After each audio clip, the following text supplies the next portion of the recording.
Trời má ơi, chắc con gà cũng không tin phần ức của mình lại làm được món thịt sấy cháy tỏi ngon như này. Thơm mùi xả tỏi, thịt mềm ẩm, hương vị đậm đà dai dai. Ăn cuốn cực, ăn một miếng là cái tay anh tự động bốc miếng thứ hai. Vắt thêm miếng chanh, chấm thêm miếng tương ớt nữa là dính luôn. Mà ngồi nhâm nhi với ly sinh tố lúa mặt thì đúng kiểu đã miệng luôn. Ken nhá các bạn ơi, các bạn tìm thông tin bên Trung cực kỳ xịn. Anh cũng FOMO theo chị Hà Linh thôi, mà trộm vía thấy da trắng sáng, các vết thâm sau mụn cũng mờ đi hẳn. Anh mới dùng hết một chai thôi mà thấy thôn da được cải thiện rõ luôn. Trong em này có chứa tinh chất niacinamide, tinh khiết 99%, kết hợp vitamin C, vừa giúp dưỡng sáng, làm đều màu da, làm mờ các vết thâm do mụn và sạm nám. Thêm phức hợp peptide nên sẽ giúp da căng bóng, mịn màng hơn nữa nè. Giá hạt dẻ mà dùng ưng quá mấy vợ ơi.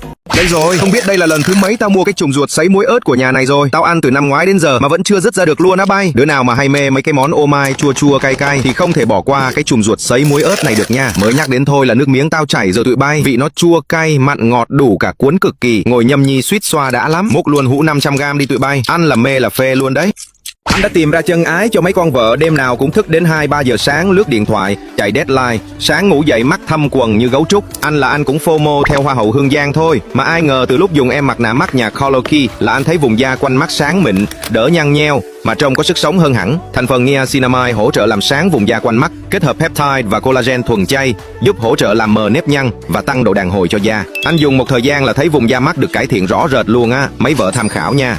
Cuối cùng thì em dầu tẩy trang Zuben đang nổi đình đám bên Trung đã có gian hàng chính hãng ở Việt Nam rồi mấy vợ ơi. Anh nghe nói em này đang đạt top doanh số bên bển với kỷ lục bán 1,5 triệu chai trong một ngày. Con vợ nào da nhạy cảm, sợ dùng dầu tẩy trang bị bí da, khó nhũ hóa thì em này đúng là chân ái luôn á. Kết cấu lỏng nhẹ như nước, không đặc quánh hay nhờn rít khó chịu. Mấy vợ chỉ cần xoa vài vòng thôi là lớp make up đậm, son tint lì, mascara hay eyeliner cũng trôi sạch hết. Rửa xong cảm giác da sạch thoáng, mềm mịn, không bị khô căng. Mấy vợ tham khảo thử nha.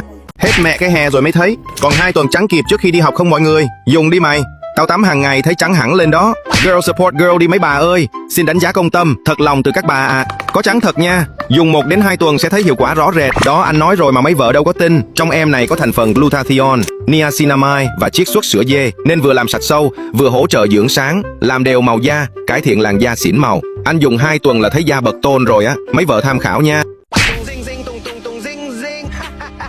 Rồi chưa tới Trung Thu mà tao đỡ thèm bánh Trung Thu thì giờ sao bây? Thì quất ngay một em bánh nhà Xuân Tùng về ăn chứ sao nữa. Mà phải là loại nhân mochi nướng trứng to chà bá này tao mới chịu nhoa. Vỏ bánh nó mềm, ẩm, nhân thì ê hề luôn. Cắt ra là thấy kéo sợi dẻo dẻo, nhìn nó mê. Cắn một miếng, mùi thơm bùi bùi của khoai môn, thêm vị béo béo của trứng muối, quyện với lớp mochi dẻo dẻo quá đã luôn.